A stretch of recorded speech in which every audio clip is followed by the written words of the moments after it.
Well, it may not be up for a Palme d'Or, but a British film is hoping to catch the eye of distributors at Cannes. It's called Colin. It's all about a zombie, and it apparently cost just 45 quid to make. Do you remember me? Do you remember me? Yeah. Do you know who I am? Do you know who I am?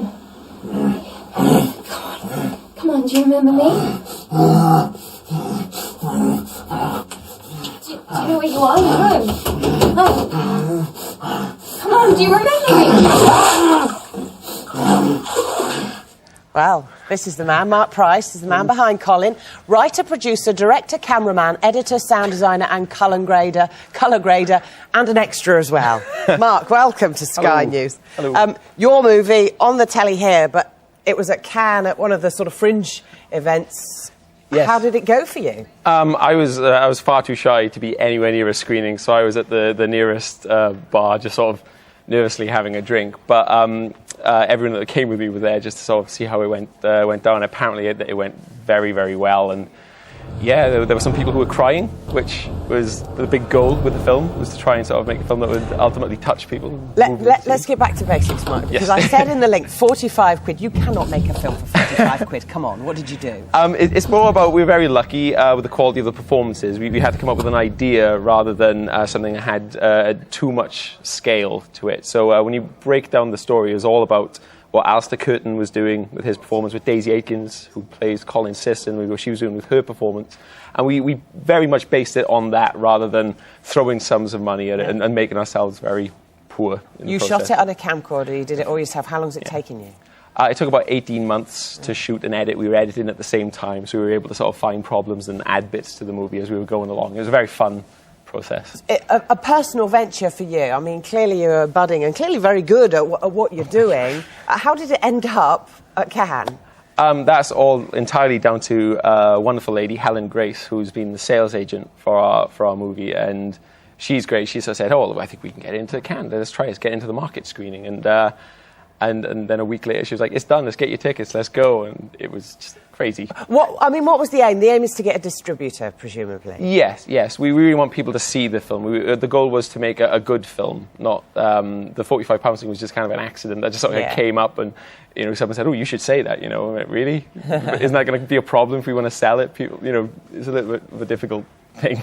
So you just want people to see it. I mean, people are downloading clips off the internet, aren't they? How's it going with the distributors? Does it look hopeful? Well, Helen's sort of taking care of most of that. Yeah. She keeps sending me emails saying lots of exciting stuff. She's not telling me too much because she knows that I'll just come on TV and be like, "Hey, guess what? This guy got in touch with us." So you've made one movie. How long is this? It's about 97 minutes. That's not bad. On your camcorder. What are your ambitious projects for next? I've got a script written for the next film. We'd like to sort of set it on a Handley Page Halifax bomber. I don't think a Halifax movie has been made. Okay. And I think we can do it without spending too much money, but maybe a little bit more than £45. Well, really good luck to you. I mean, it's nice to hear stories like yours. You do it yourself, ambition, and get on with it. Marc, thanks very much for a moment. Stay with us because we're going to carry on talking about the Cannes Film Festival. That was a fringe bit of it, but what's going on to win the big prize, the Palme d'Or? Well, David Calhoun, Time Out's film critic, is just back from Cannes and joins us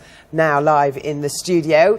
Have you heard the buzz about Colin? I didn't actually hear it when I was there. The strange thing about Cannes is there's so many festivals going on. I was dealing with the main official festival, the 20 films that are up for the Palme d'Or, but then all around the edge there are people down there bringing their films to the festival, trying to rouse interest and trying to show them to distributors. And sadly, I didn't catch up with this, but I hope to see it at some point. Yeah, excellent. So what is the buzz down there, Dave?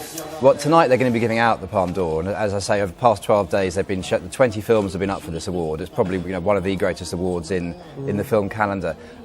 It's such a strong year this year, actually. Out of the 20, there are probably 8 or 9 films that could deserve to win an award. I think my hunch is on a film called The White Ribbon, which is by an Austrian filmmaker. It's set in Germany in 1913, 1914. It's 2.5 hours, it's black and white, it's quite austere, and it follows the lives of several families in this village in the lead up to the First World War. There's creepy things going on. The Baron falls off his horse at one point. A kid gets abducted and turns up again with his clothes disappearing. Very slowly, the sense of menace builds up. And I think what he's actually trying to do is trying to give a suggestion of what what the roots of fascism were in Germany, actually. But it doesn't do that by saying it. It's a very, very clever film. Does a film, in order to win the Palme d'Or, have to be worthy? I mean, it's a very different festival, it's a different award to the BAFTAs, the Oscars, blah, blah, blah, isn't it? This is film as art, first and foremost. I mean, every year they gather 8 or 9 jurors together from around the world. This year, the French actress Isabelle Huppert is leading the jury. There's the Italian actress Asia Argento on there. There are directors. And it's those 8 or 9 people that decide the awards.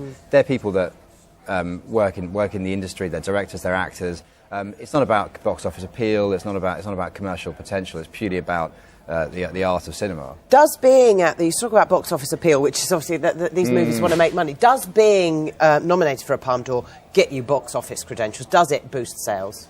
It does, to an extent.